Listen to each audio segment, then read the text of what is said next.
Hello, welcome everyone. Native reviewers channel visit చేసినందుకు thanks. ఇంకొక కొత్త వీడియోతో ఈరోజు మీ ముందుకు వచ్చేసాం. మేము ఈరోజు ఏ విషయం గురించి మా ఒక అన్ఫిల్టర్డ్ ఒపీనియన్ని మీతో చెప్పుకోవాలని అనుకుంటున్నామనేది మీకు ఆల్రెడీ థంబ్నెయిల్ మరియు టైటిల్ చూసి తెలిసై ఉంటుంది. మాస్ మహారాజా రవితేజ, డింపల్ హయాతి, ఆషికా రంగనాథ్ మరియు కిషోర్ తిరుమల గారి దర్శకత్వంలో వచ్చిన భరత మహాశయులకు విజ్ఞప్తి గురించి మా ఒక అన్ఫిల్టర్డ్ ఒపీనియన్ ని మీతో పాటు షేర్ చేసుకుంటాం. భరత మహాశయులకు విజ్ఞప్తి ఇది ఫ్యామిలీ ఎంటర్టైన్మెంట్ మూవీ జానర్లో వచ్చిన సినిమా అయ్యింది. ఈ సినిమా ఫస్ట్ హాఫ్ లో కొంచెం ఎంటర్టైన్మెంట్ గా సాగిన అక్కడక్కడ కొంచెం ల్యాగ్ అని అనిపిస్తుంది. తర్వాత ఇంటర్వెల్ సీన్ కి ఒక కొంచెం ట్విస్ట్ అనేది దొరుకుతుంది. తర్వాత సెకండ్ హాఫ్ స్టార్ట్ అయ్యేసరికి ఇంకో క్యారెక్టర్ యాడ్ అయ్యి కొంచెం ఇంట్రెస్టింగ్ గా అనిపిస్తుంది. కొంచెం స్క్రీన్ టైం ఎక్కువ ఉండటంతో ఎక్కడో ల్యాగ్ అనిపించినా కూడా క్లైమాక్స్ ఒక డిఫరెంట్ వేలో తీయడానికి పోయి ఎక్కడో ఫెయిల్ అయ్యి ఓవరాల్ గా ఇది ఒక బిలో యావరేజ్ సినిమా అన్నదే మా ఒక అన్ఫిల్టర్డ్ ఒపీనియన్ అయింది. భరత మహాశయులకు విజ్ఞప్తి సినిమా స్టోరీ విషయానికి వచ్చేటైతే, అలంకృత వైన్స్ అనే ఒక వైన్ బ్రాండ్ ని బిజినెస్ ఎక్స్పాన్షన్ కోసం సత్య అనే ఒక క్యారెక్టర్ స్పెయిన్ కి వెళ్లి యూబీ స్పిరిట్స్ అనే ఎండి అయిన మానసతో ప్రేమలో పడతాడు. తర్వాత తనని ఒప్పించి ఇండియాకి తిరిగి వస్తాడు. ఇండియాకి తిరిగి వచ్చినప్పుడు అలంకృత వైన్స్ ఓనర్ అయిన బాలామణి ఆల్రెడీ సత్య పెళ్ళామైంటది. అయితే మానస ఇండియాకి వచ్చినప్పుడు వీళ్ళిద్దరి దగ్గర ఎలా నిజం దాస్తాడు మరియు వీళ్ళ ముగ్గురు మధ్య నడిచే ఒక డ్రామానే ఈ సినిమా స్టోరీ అయి ఉంటది.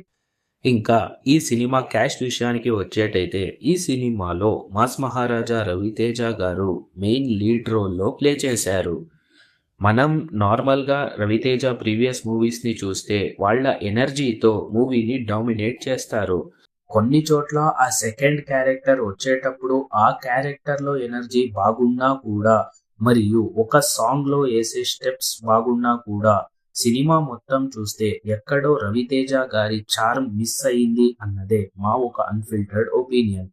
ఇంకా ఈ సినిమా ఫీమేల్ లీడ్స్ అయిన డింపల్ హయాతి మరియు ఆషికా రంగనాథ్ గారు వాళ్ళకిచ్చిన క్యారెక్టర్ కి జస్టిఫై చేస్తూ చాలా బాగా పర్ఫామ్ చేశారు అన్నదే మా ఒక అన్ఫిల్టర్డ్ ఒపీనియన్. ఇంకా ఈ సినిమా సపోర్టింగ్ రోల్ విషయానికి వచ్చేటైతే వెన్నెల కిషోర్ గారు మరియు సత్య గారు హీరో మరియు హీరోయిన్ పిఏ రోల్లో ప్లే చేశారు. ఇద్దరు వాళ్ళ కామెడీ టైమింగ్స్ ని అక్కడక్కడ ఎక్కడో మూవీకి ప్లస్ పాయింట్ అయ్యి ఈ సినిమాకి వాళ్ళ క్యారెక్టరైజేషన్ బాగా పండింది అన్నదే మా ఒక అన్ఫిల్టర్డ్ ఒపీనియన్.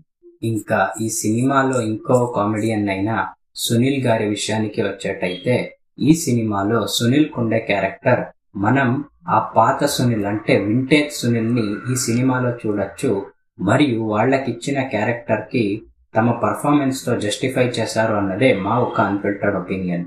మరో ఇంపార్టెంట్ రోల్స్ లో ప్లే చేసిన తారక్ పొన్నప్ప మరియు గెటప్ శ్రీను గారు. తారక్ పొన్నప్ప గారు ఒక నెగటివ్ రోల్లో ప్లే చేసిన చాలా బాగా పర్ఫామ్ చేశారు. గెటప్ శ్రీను గారు యాజ్ యూజువల్ ఒక సీరియస్ ఫన్ క్యారెక్టర్ లో చాలా బాగా పర్ఫామ్ చేసి వాళ్ళ క్యారెక్టర్ కి జస్టిఫై చేశారు అన్నదే మా ఒక అన్ఫిల్టర్డ్ ఒపీనియన్. ఇంకా చైల్డ్ ఆర్టిస్ట్ గా ప్లే చేసిన రోహన్ మరియు మురళీధర్ మరియు ఇతరులు తమకిచ్చిన క్యారెక్టర్ ని పర్ఫామ్ చేసి జస్టిఫై చేశారు అన్నదే మా ఒక అన్ఫిల్టర్డ్ ఒపీనియన్. భరత మహాశైలకు విజ్ఞప్తి ఈ cinema captain of the ship the director Tirumala Kishore గారి విషయానికి వచ్చేటైతే, తిరుమల కిషోర్ గారు వాళ్ళ ప్రీవియస్ మూవీస్ లాగానే వాళ్ళ కోర్ స్ట్రెంగ్త్ అయిన ఫ్యామిలీ ఎంటర్టైన్మెంట్ కామెడీ ఏముంటది దాన్నే ఈ సినిమాలో కూడా మనం చూడొచ్చు. అయితే వాళ్ళ ప్రీవియస్ వర్క్స్ లాగా బేస్ స్టోరీ అనేది ఏముంటది అది ఇంకొంచెం స్ట్రాంగ్ గా ఈ సినిమాలో మేము ఎక్స్పెక్ట్ చేశాము. దాంతో పాటు రవితేజ గారి ఫుల్ పొటెన్షియల్ ని వీళ్ళు యూజ్ చేసుకోవడంలో ఎక్కడో ఫెయిల్ అయ్యారు అన్నదే మా ఒక అన్ఫిల్టర్డ్ ఒపీనియన్. ఇంకా ఈ సినిమా మ్యూజిక్ విషయానికి వచ్చేటైతే, బీమ్స్ గారు ఈ సినిమా రిలీజ్ కి ముందు రిలీజ్ అయిన సాంగ్స్ ఏముంటది అది సినిమాకి అంతగా హైప్ తీసుకురాకపోయినా ఒక కొంచెం తీసుకుని వచ్చింది. అయితే ఈ సినిమా స్టోరీలో ఆ సాంగ్స్ ఎక్కడో అన్వాంటెడ్ అని అనిపిస్తుంది. ఈ సినిమా బీజిఎం విషయానికి వచ్చేటైతే ఇది స్టోరీకి యాప్ట్ గా ఉండింది అన్నదే మా ఒక అన్ఫిల్టర్డ్ ఒపీనియన్. ఇంకా ఈ సినిమా కామెడీ విషయానికి వచ్చేటైతే ఈ సినిమాలో మేము అప్పుడే చెప్పినట్టుగానే ఒక పెద్ద కమెడియన్ గ్యాంగే ఉంది. అందువలన ఈ సినిమాలో అక్కడక్కడ హ్యూమర్ అనేది ఏముంది అది బాగానే జనరేట్ అయ్యి బాగా వర్కౌట్ అయినా కూడా కొన్ని చోట్ల ఎక్కడో వర్కౌట్ అవ్వలేదు అన్నదే మా ఒక అన్ఫిల్టర్డ్ ఒపీనియన్. భరత మహాశయులకు విజ్ఞప్తి సినిమా చూసిన తర్వాత మాకు అన్ఫిల్టర్డ్ గా అనిపించింది ఏంటి అంటే, ఈ సంక్రాంతి సీజన్ కి మనశంకర వరప్రసాద్ గారు సినిమా వచ్చిన తర్వాత ఈ సినిమా కూడా ఒక సింపుల్ స్టోరీ లైన్ పెట్టుకుని కామెడీ ఎంటర్టైన్మెంట్ మీద ఎక్కువ ఫోకస్ పెట్టుకుని మనశంకర వరప్రసాద్ గారు సినిమా లాగానే జనాలకి ఇది కూడా ఎంటర్టైన్ చేస్తది అన్నదే మా ఒక అన్ఫిల్టర్డ్ ఒపీనియన్. సో ఇది ఈరోజు మా వీడియో అయ్యింది.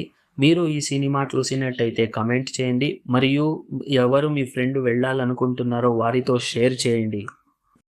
మా ఈ ఒక అన్ఫిల్టర్డ్ ఒపీనియన్స్ మీకు నచ్చినట్టయితే దయచేసి కమెంట్ చేయండి మరియు లైక్, షేర్, సబ్స్క్రైబ్ చేసుకోండి. లాస్ట్లో బెల్ కొట్టేది మాత్రం మర్చిపోకండి.